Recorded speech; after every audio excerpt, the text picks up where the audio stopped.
than the U.S. Ambassador to the Philippines, Ambassador Philip Goldberg, who's in Zamboanga City today. Good afternoon. Buenas tardes. Buenas tardes, Bong. ¿Qué tal tú? Muy bien, gracias. Y estoy muy contento de estar aquí en Zamboanga. Buenamente, muy bien. And we have a tradition when you... Is this your first time to It's be in my Zamboanga first time City? in Zamboanga. Mhm. I'd like to say hello to everybody, magandang hapon to everybody. And it's my first time in Mindanao, and my first stop was in Zamboanga. So Uh-huh. I'm very happy to be here. We're glad also that you're here. And we have a tradition here in our studio that when it is your first time, you have to say, Grabe man, duele sa'yo. Grabe man dela sayo. Thank you very much. What did I just do, Bong?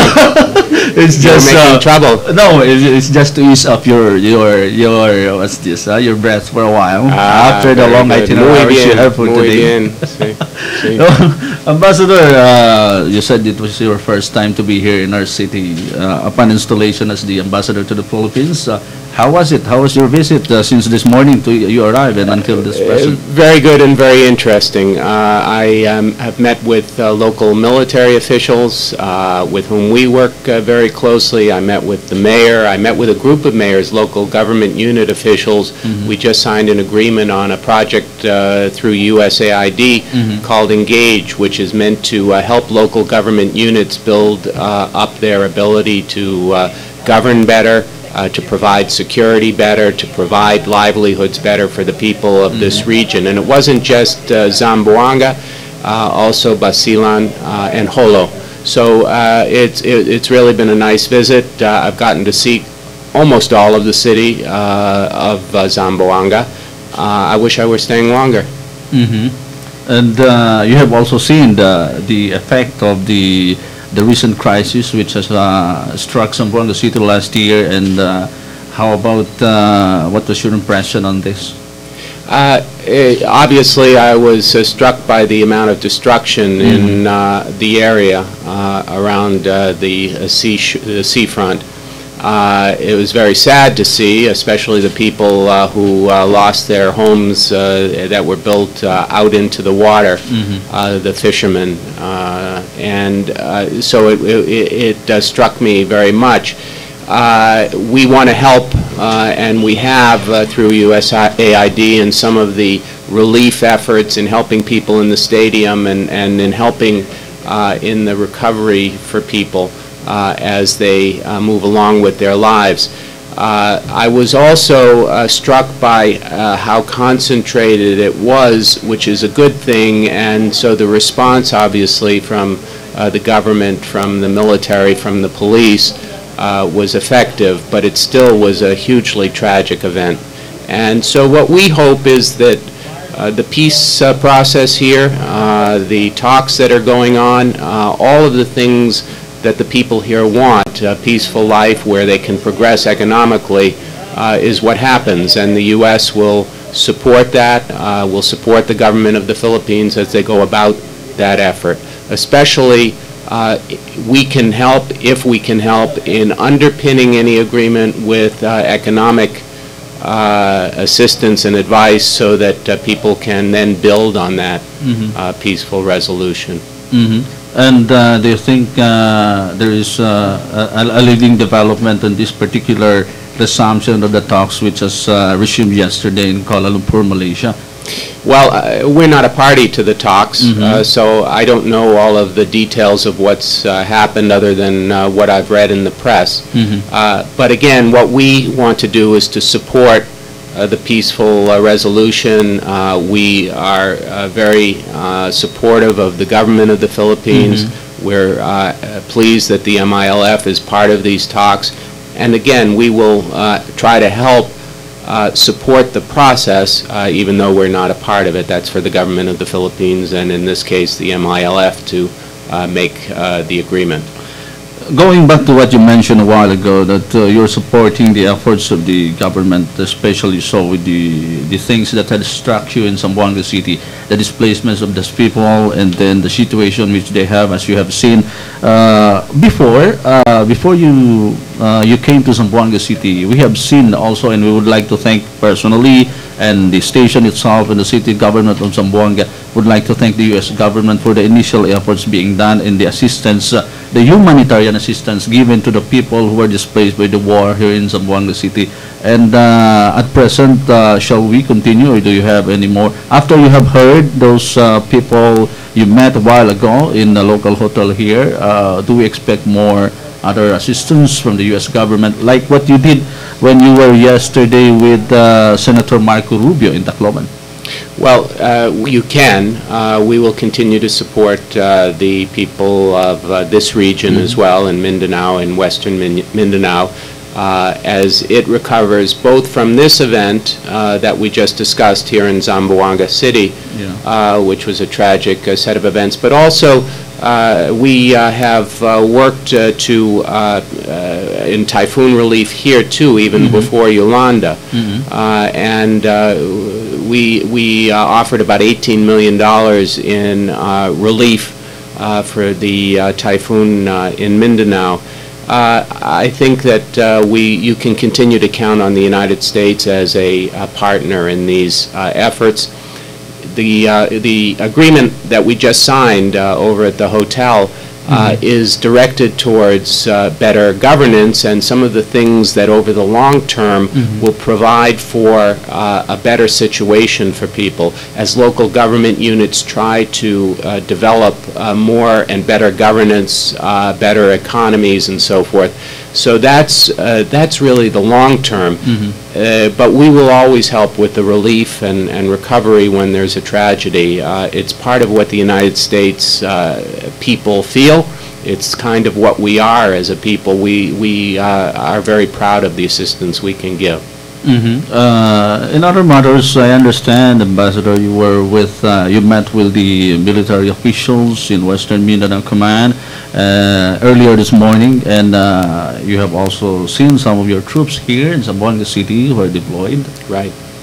Yes. So how was the talk? How was the visit there? Well, it was very good. It was, one of the things, again, that we try to achieve is a very good partnership. And what I can tell you is that the partnership between the Philippine military and the American military is very strong.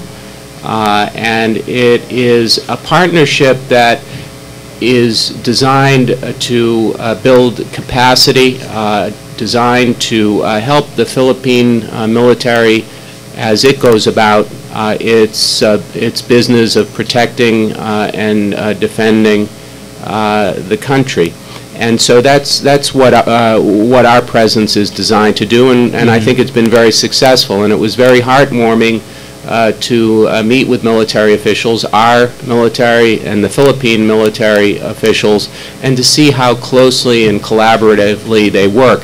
And I have to tell you that we're here because the Philippine government and the Philippine people have said and invited us here, and that's why we're here. And we are also glad, being the host city, in the presence of your troops here, continuing these humanitarian, the so-called Balikatan exercises. Are we planning to continue this particular program? Yes, that's an exercise that we plan to continue. We have carried them out for several years, and we will continue to do that.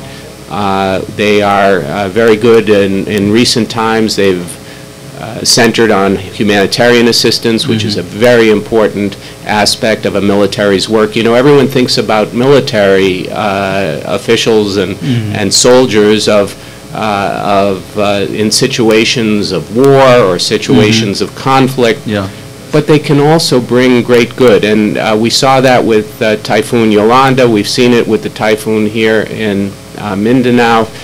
We saw it in, so they can also help in those situations, because the same ships and aircraft that can rain great pain can also bring great peace and humanitarian assistance. So that exercise will continue, and I think it brings a lot of good to both sides. And is this also the same reason which we could say that this is also the significance in the presence of our some U.S. warships here in Mindanao? And is this also, I don't know if it's also the same position of the government with regards, in security measures we will be talking about. There are reports about, I don't know if you can confirm or whatsoever about the U.S. warships presence. Well, I can tell you there are no U.S. warships here. What we have are some patrol boats that help the police and the rest, but there are no warships here, so I can tell you that flatly. Yeah, that's good because some speculations may arise that the presence of these alleged U.S. warships, as you deny, that it's because of the present security build-up or the aggressiveness of the Chinese with regards to the presence in the West Philippine Sea.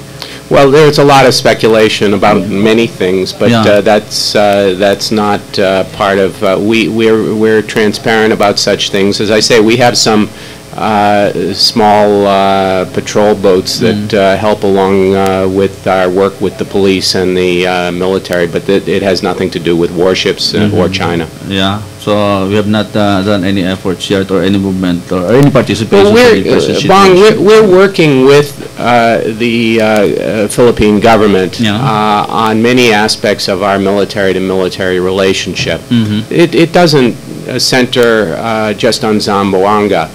We have, for example, discussed with the Philippine government the idea of a possible increase in a rotational presence of our troops here, again to help the Philippine military on issues like maritime domain awareness, maritime security.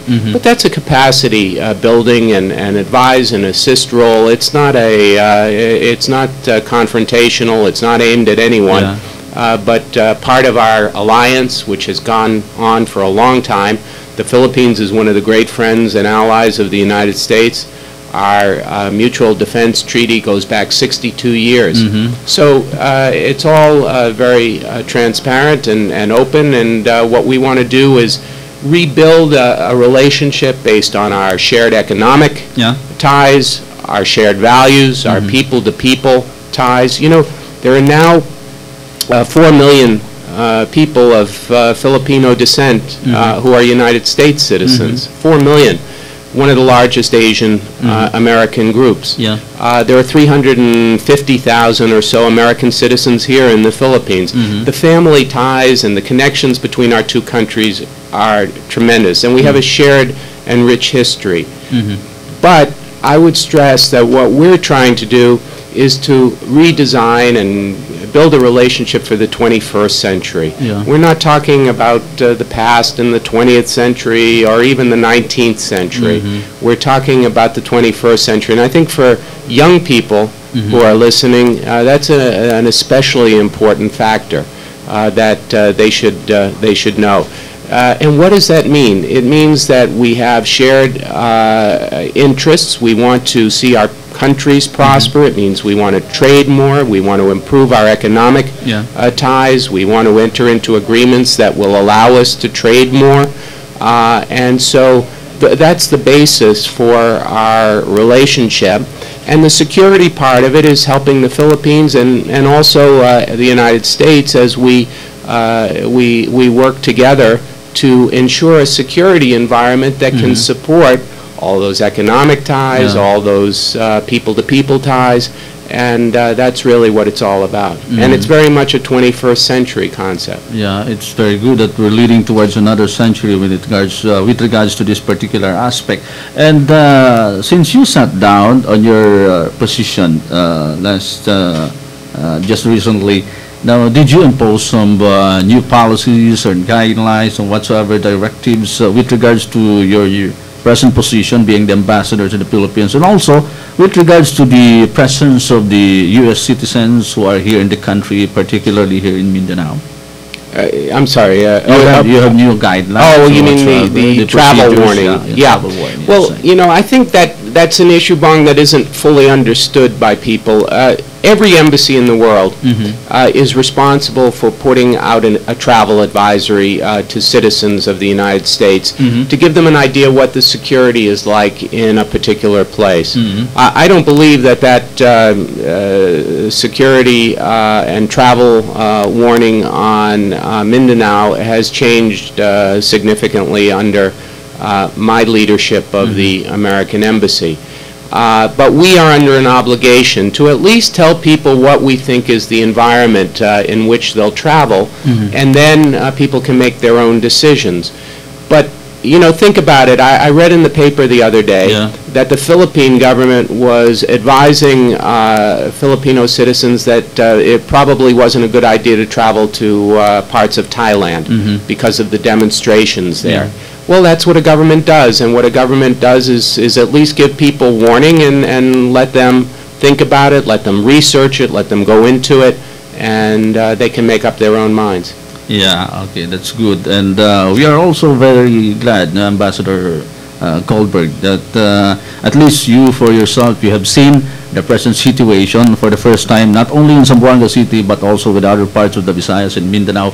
And lastly, what's your message to the people of Zamboanga, for the people of Mindanao who are very much eager to see you or to see the efforts and the assistance of the U.S. government to the present situation which we have here, and also for those thousands watching us all over the world via internet?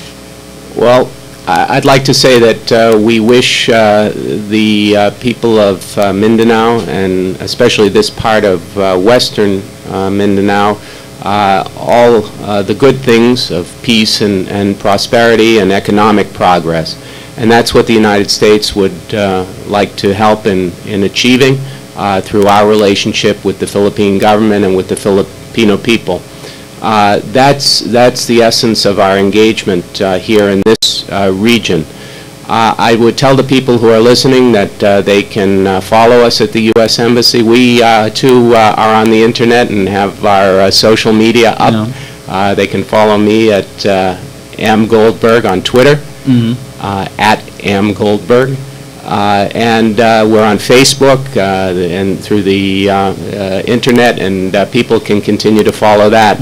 And if they're interested in the United States to continue reaching out to us, we'll continue reaching out to the people of this region. I'm traveling on today to Davao, to the eastern part of Mindanao, and I'm looking forward to that as well. So we're very happy to be here, Bong, and you were very nice to conduct this interview. Muchas gracias. No problema. And we, in behalf of our manager Joel here in the RMN Management, are also very glad for being here. And hopefully this will not be the first time, Ambassador. It won't. It's more, you know, the slogan for the tourist industry here is it's more fun in the Philippines, it's more fun in Mindanao. So I'll be back. And in fact, Joel said that he wanted to take some photos, and my slogan is more photos in the Philippines. So that's why we say it's grabe man, duele sa'yo. That's it. That's it. Thank you very much. There you have it, ladies and gentlemen, for those watching us around the world, the Philippines, and listening to us over the radio, the U.S. Ambassador to the Philippines, Philip Goldberg, exclusively here on Radyo Mo Nationwide. Ay, bila kami, después lang deste. Zamboanga City, number one. DXRZ 900 RMN. Itatak mo na! DXRZ 900. Itatak mo sa bahay mo. RMN ang radyo mo. Itatak mo sa sasakyan mo. RMN ang radyo mo. Itatak mo sa opisina mo. RMN ang radyo mo.